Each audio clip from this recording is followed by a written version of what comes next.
जंगल में रानो चिड़िया अपने लिए नया घर बना रही थी, लेकिन उसका घर बाकी सबसे अलग था। नारियल का घर।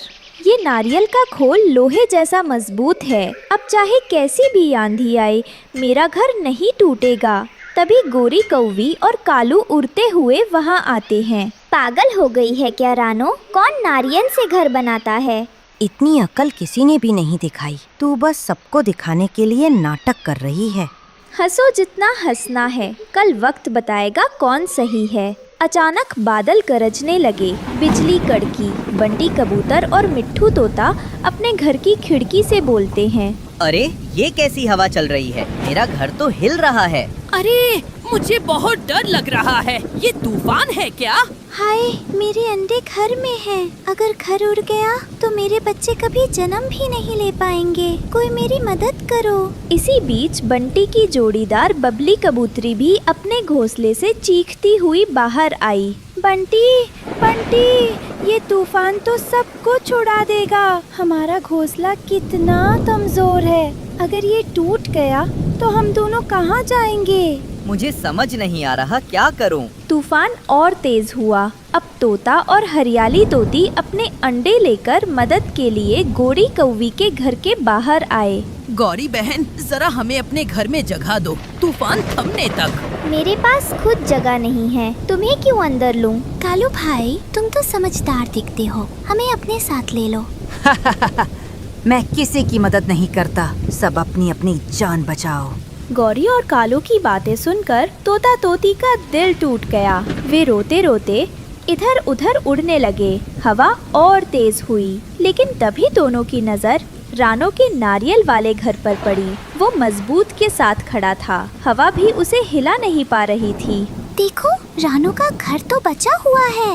रानो बहन, हमें अंदर ले लो, नहीं तो हम सब मर जाएंगे। आ जाओ, मेरा घर सबके लिए है, कोई अकेला नहीं रहेगा। इतने में बंटी कबूतर और बबली कबूतरी भी हड़बड़ाते हुए वहाँ पहुँचे। रानो, रानो, हमारा घर तो उड़ गया, अब हम कहाँ जाएं? हमारे पास अब कुछ नहीं बचा। प्लीज हमें भी अपने घर में जगह दे दो। अगर तूने दरवाजा बंद कर लिया तो हम दोनों बर्बाद हो जाएंगे। नहीं बबली बहन, यहाँ कोई दरवाजा बंद नहीं होगा। आ जाओ, ये घर सबके लिए बना है। धन्यवाद रानो, तू सचमुच सबकी सच्ची दोस्त है। रानो चिड़िया का नारियल का घर सिर्फ मजबूत ही नहीं था, उसके अंदर एक गुप्त दरवाजा भी था। वो दरवाजा खुलते ही सीधे दूसरे जंगल पहुंचा देता था। दोस्तों देखो, जब भी हमें फल सब्जियां खानी हो या खेलना हो, हम इस दरवाजे से सीधे समुद्र पर जा सकते हैं। वाह, ये तो जादू जैसा है। हाँ, हमारे बच्चे भी यहाँ आकर खेलेंगे। रानो, तू तो कमाल की है। अब तूफान का डर भी नहीं और मजे भी। सच में तेरा घर सबसे खास है। एक दिन सब दोस्त गुप्त दरवाजे से होकर झरने के किनारे पहुँचे। नीला पानी, चमचमाती लहरें और ढेर फलों के पेड़ लगे हुए थे। अरे कितने सारे फल हैं, चलो मैं सेब तोड़ता हूँ। देखो देखो, मैंने एक आम तोड़ा है। और मैंने ये छोटी छोटी सब्जियाँ इकट्ठा कर ली। दोस्तों, अब डरने की नहीं, जीने की, मजे करने की आदत डालो। लेकिन दूर पेड़ पर बैठे कालू कौवा और गौरी कौवी ये सब देख रहे थे। उनकी आंखों में जलन और लालच था। तो ये है रानो के घर का राज, ये एनीवेयर डोर जो सीधे समुद्र ले जाता है। और देखो, इन्हें मजे कर रहे हैं, ताजी सब्जियां और फल खा रहे हैं। हमें तो कभी बुलाया भी नहीं। रानो खुद को बहुत चालाक समझती है। हमें ये राज चुराना ही होगा। अगर दरवाजा हमारा हो गया तो पूरा जंगल हमारे आगे झुकेगा। रात का सन्नाटा था। सब पंछी रानो के नारियल वाले घर में चैन की नींद सो रहे थे, लेकिन अंधेरे में दो कालू कौवा और गौरी कौवी घर के अंदर गए। अगर वो दरवाजा हमारे हाथ लग जाए तो हम पूरे जंगल के राजा बन जाएंगे। गोरी, तू उस तरफ देख, मैं ये देखता हूँ। दोनों धीरे धीरे नारियल के घर की दीवार टटोलने लगे। कभी दाएं देखते, कभी बाएं, कभी चोंच से खटखटाते, कभी पंख से थपथपाते। अरे, ये दरवाजा है कहाँ? मैंने तो सोचा था हमें आसानी से मिल जाएगा। चुप रह, जोर से मत बोल, वरना सब सुन लेंगे। रानो ने बहुत चालाकी से छुपाया है, लेकिन याद रखना गौरी, कोई भी राज हमसे ज्यादा देर छुपा नहीं रह सकता। तो अब अगला कदम क्या होगा कालू? अब हम सीधी ताकत से नहीं, दिमाग से काम लेंगे। रानो को धोखा देकर ही उसका राज निकालेंगे। दोनों वहाँ से धीरे धीरे उड़ गए। सुबह हुई। रानो नदी किनारे पानी लेने आई हुई थी। गौरी देखो, आज हम रानो अकेले हैं। सही कहा, थोड़ी दोस्ती का नाटक, थोड़ी मदद का दिखावा, फिर देखो कैसे उसका राज हमारे हाथ में आ जाता है। कालू और गौरी धीरे धीरे रानो के पास आए। वे अपनी आवाज में दुखी और कमजोर होने का नाटक कर रहे थे। रानो बहन, हमें मदद चाहिए। हमारा घर तूफान में उड़ गया। अगर तूने दरवाज़ा दिखाया तो हम सुरक्षित हो जाएंगे। हाँ रानो, हम सच में परेशान हैं। बस थोड़ी मदद कर दो।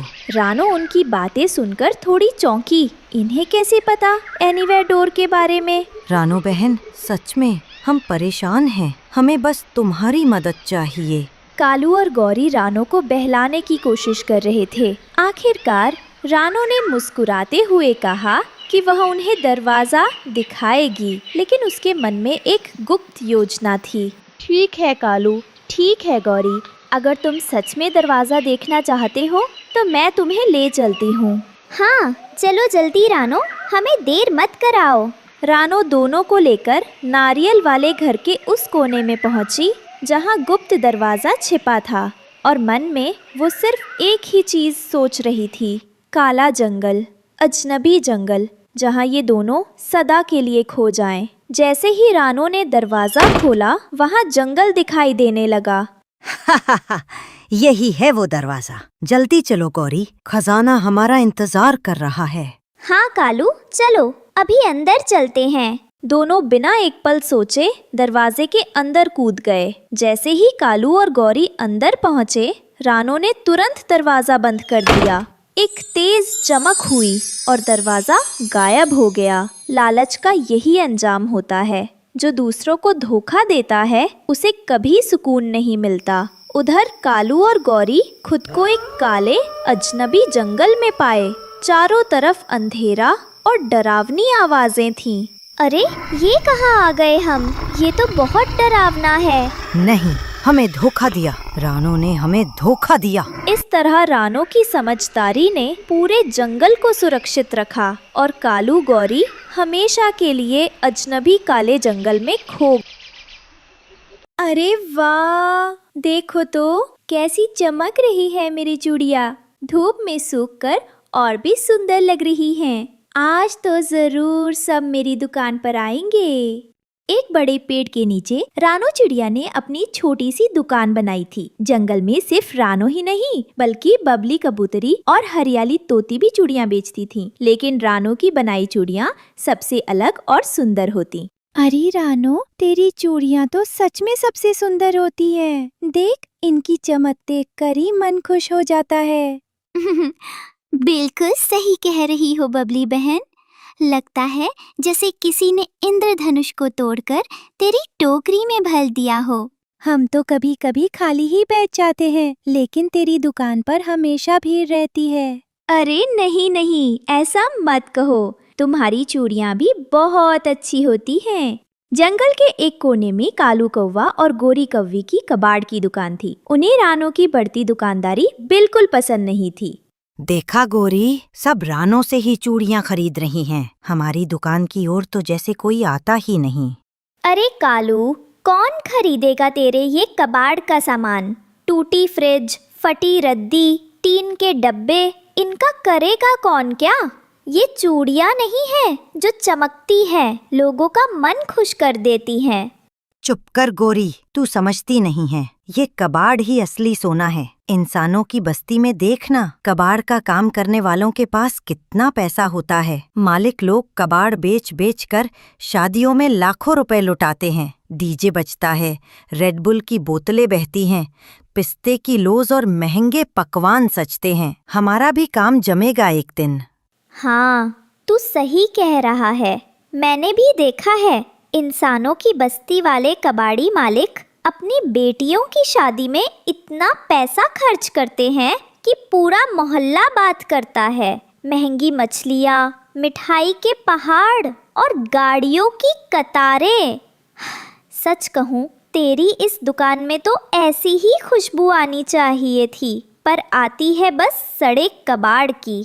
बस यही तो मैं कह रहा हूँ। अगर मैं भी इस जंगल में सबको कबाड़ का शौकीन बना दूं, तो देखना गोरी, हम भी इंसानों के उन कबाड़ी मालिकों की तरह शानो शौकत से जिएंगे।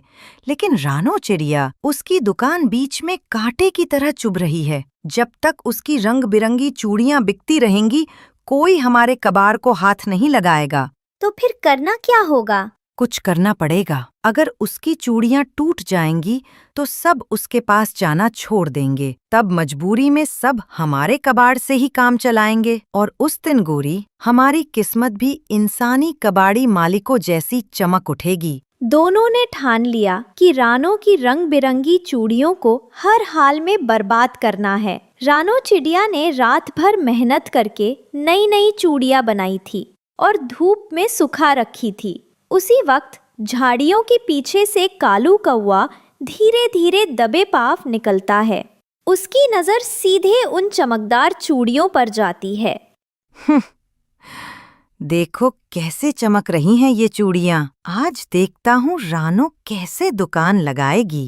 कालू एक डंडा निकालता है और एक एक करके सारी चूड़ियां तोड़ने लगता है। कालू भागकर वहां से उड़ जाता है। कुछ देर बाद रानो लौटती है। हे भगवान, ये क्या हो गया? मेरी सारी मेहनत सब टूट गया। किसने किया होगा ये? उसी वक्त बबली कबूतरी उड़कर आती है।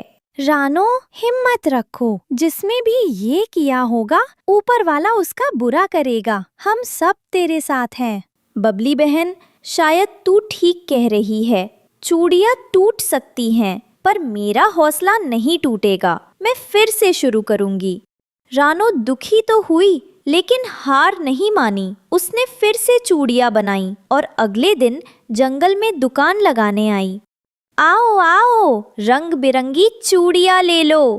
प्यार से बनाई, मेहनत से सजाई चूड़ियां, हर रंग की, हर साइज की। तुम्हारे पंखों पर खनकेंगी, तुम्हारे दिल को भाएंगी। रानो चिड़िया की आवाज सुनकर बिंदिया चिड़िया वहां आती हैं। अरे रानो, क्या मेरे नन्हे नन्हे पंजों के लिए भी कुछ है? बड़ी बड़ी चूड़ियां तो मुझसे संभलेंगी नहीं।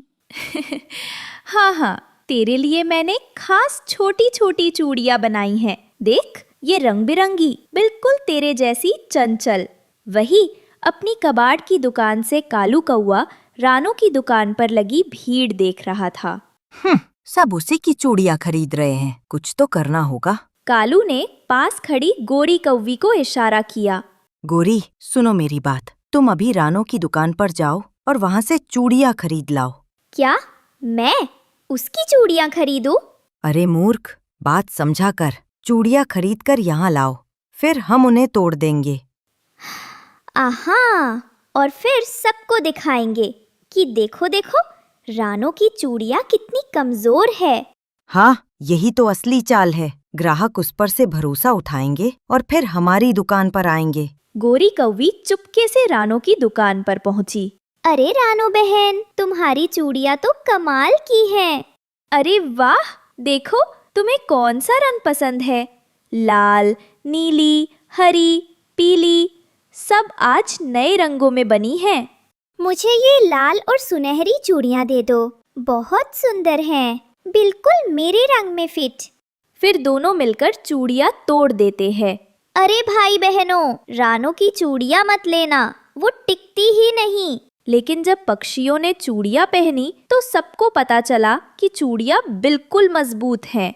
झूठ बोलता है ये कालू, रानो की चूड़ियां तो सबसे अच्छी हैं। जंगल के पंछियों ने रानो का साथ दिया। सबने मिलकर उसकी चूड़ियां खरीदी। रानो, तू चिंता मत कर, हम सब तेरे साथ हैं। तुम सबका साथ ही मेरी सबसे बड़ी ताकत है। कालू ने आखिरी कोशिश की। उसने सोचा, अगर मैं उसकी चूड़ियों की टोकरी ही नदी में फेंक दूं तो? और रात को वो चुपके से रानो की टोकरी उठाकर नदी में फेंक आया। अब देखता हूँ रानो कल कैसे दुकान लगाएगी। सुबह जब रानो ने देखा कि उसकी टोकरियां ही नहीं हैं, तो उसकी आंखों में आंसू आ गए। हे भगवान, अब मैं क्या करूं? 3 बार मेरी मेहनत उजड़ गई। रानो दुखी होकर नदी किनारे बैठ गई। तभी अचानक पानी में हल्की सी चमक हुई। ये कैसी रोशनी है? नदी से एक सुंदर जादुई नागिन बाहर निकली। उसकी आंखें चमक रही थीं और हाथ में हरी हरी चूड़ियां थीं। रानो, घबराओ मत, ये मेरी जादुई चूड़ियां है। ये जिस टोकरी में रखोगी उस टोकरी से चूड़ियां खत्म नहीं होगी। अब तुम्हें रोज रोज चूड़ियां नहीं बनानी पड़ेगी। धन्यवाद नागिन बहन, आपने मेरी दुनिया बचा ली। रानो फिर से दुकान लगाती है। इस बार उसकी चूड़ियां हरी हरी रोशनी में चमक रही थी।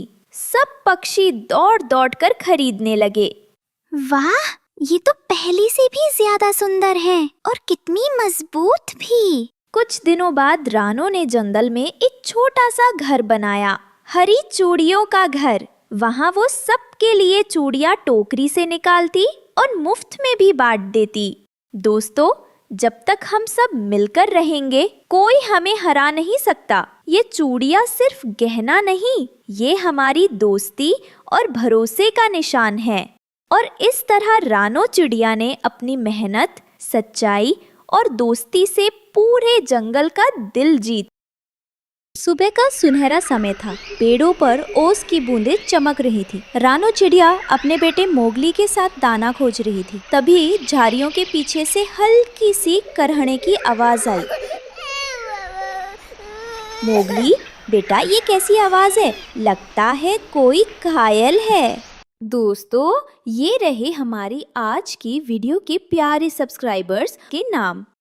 रिहान, अंश, अमृता, ईरान, योगिता और जो नहीं चुने गए, चिंता मत करो, अगली बार तुम भी बन सकते हो जंगल के सुपरस्टार। दोस्तों, अगर आप भी चाहते हैं मैं आपका नाम अपनी कहानी में लूं, तो देर किस बात की, जल्दी से कमेंट करके अपना नाम हमें भेजें। माँ, ये तो शेर का बच्चा है। देखो, इसके पंजे से खून बह रहा है। झाड़ियों के भीतर एक नन्हा शेर का बच्चा लेटा था। उसके शरीर पर चोटें थी और आंखों में डर। मुझे बचा लो, वरना वो मुझे मार देंगे। डर मत बेटा, अब तू अकेला नहीं है। मैं तुझे अपनी संतान की तरह संभालूंगी। लेकिन माँ, शेर का बच्चा यहाँ अकेला कैसे आया? मेरा नाम मुफासा है। मैं सिंहासन का वारिस हूँ। मेरे पापा शेर जंगल के राजा हैं, पर मेरे चाचा और उनके साथी मुझे मारना चाहते हैं ताकि राज उन्हें मिल जाए। रानो और मोगली एक दूसरे को देखते हैं। उन्हें एहसास हुआ कि ये कोई साधारण बच्चा नहीं है, बल्कि भूला हुआ राजकुमार है। मोगली, सुन, ये बच्चा अब हमारी जिम्मेदारी है। चाहे जो हो जाए, हम इसे दुश्मनों से बचाएंगे। हाँ माँ, इंसान की तरह जंगल में भी सत्ता के लिए खून बहाया जाता है, लेकिन हम इन्हें ऐसा करने नहीं देंगे। जंगल के अंधेरे कोने में कालू कौवा और चलाक लोमड़ी और बुल्ला चील गुपचुप बैठकर बात कर रहे थे। अगर ये शेर का बच्चा जिंदा रहा तो एक दिन राजा बन जाएगा, फिर हमारा क्या होगा? सही कहा, हमें उससे ढूंढ कर खत्म करना होगा, तभी तो सिंहासन उसके चाचा को मिलेगा और हमें उसका इनाम। चुप रहो तुम दोनों। याद रखो, ये कोई खेल नहीं है। शेर के चाचा ने साफ कहा है, मुफासा जिंदा नहीं रहना चाहिए। अगर वो बड़ा हो गया तो हमारी सारी चालें बेकार हो जाएंगी। ठीक है भुल्ला भाई, आप जो कहेंगे वही करेंगे। बस एक मौका दो, मैं उस नन्हे शेर को ढूंढ निकालूंगी। ध्यान रखना, असफल हुए तो चाचा खुद तुम दोनों की खाल उधेड़ देंगे। रात का समय था। कालू कौवा आसमान के चक्कर काट रहा था और लोमड़ी झाड़ियों के बीच अपनी चालाक आंखों से इधर उधर झांक रही थी। लोमड़ी बहन, ये शेर का बच्चा कहीं तो छिपा है। मुझे तो शक है वो छोटी रानो चिड़िया कुछ छुपा रही है। सच कह रहा है। आजकल रानो बहुत बेचैन दिखती है। हर वक्त अपने घोंसले के पास मंडराती रहती है। कहीं ऐसा तो नहीं वही राजकुमार उसके पास हो? अगर ऐसा है तो बहुत आसान है। हम बस उसके घोंसले पर नजर रखेंगे, कभी न कभी वो बच्चा हमें दिख ही जाएगा। दोनों चालाक दुश्मन पेड़ की परछाइयों में छिपकर घोंसले को घूरने लगे। याद रखना कौवे, ये मौका हमारे लिए है। अगर वो राजकुमार जिंदा बच गया तो उसका सिंहासन हमारा सपना बनकर रह जाएगा। सही कहा। कल रात इस घोंसले पर पहला वार होगा। माँ, अगर मैं ना रहा तो मुझे बार बार वही सपना आता है कि मेरे चाचा मुझे पकड़ लेंगे। बेटा डर मत, असली परिवार खून से नहीं दिल से बनता है। अब तू मेरा बेटा है, मैं तुझे अपनी जान देकर भी बचाऊंगी। सुन छोटे, जब मैं तेरा भाई बन गया हूँ तो तुझे कोई हाथ नहीं लगा सकता। जैसे इंसान की बस्ती में भाई बहन एक दूसरे की रक्षा करते हैं, वैसे ही मैं तेरे साथ हूँ। अचानक रात को ही कालू और लोमड़ी ने हमला कर दिया। कालू ऊपर से झपटा और लोमड़ी जमीन से दौड़ी। राजकुमार, तेरा अंत आज ही है। पीछे हट कालू, ये अब अकेला नहीं है। लोमड़ी ने छलांग लगाई। रानो ने घर के आगे कांटे बिछाकर रखे थे। ये नन्ही चिड़िया मेरी आँख फोड़ देगी क्या? हाँ, क्योंकि ये बच्चा अब मेरा है। लड़ाई के बीच शेर का बच्चा कांप रहा था, मगर मोगली और रानो की बहादुरी देखकर उसने साहस जुटाया। मैं डरूंगा नहीं, मैं शेर सिंह का बेटा हूँ। कालू और लोमड़ी मिलकर मोगली पर टूट पड़े। मोगली गिर पड़ा, रानो घायल हो गई। ना माँ, मैं हार नहीं सकता। ये लड़ाई सिर्फ हमारे लिए नहीं, पूरे जंगल के लिए है। तभी मुफासा ने पूरी ताकत से करज लगाई। उसकी दहाड़ सुनकर पूरा जंगल गूंज उठा। ना, नहीं, ये तो सच में शेर का खून है। अगर ये बड़ा हो गया तो हमारा अंत हो जाएगा।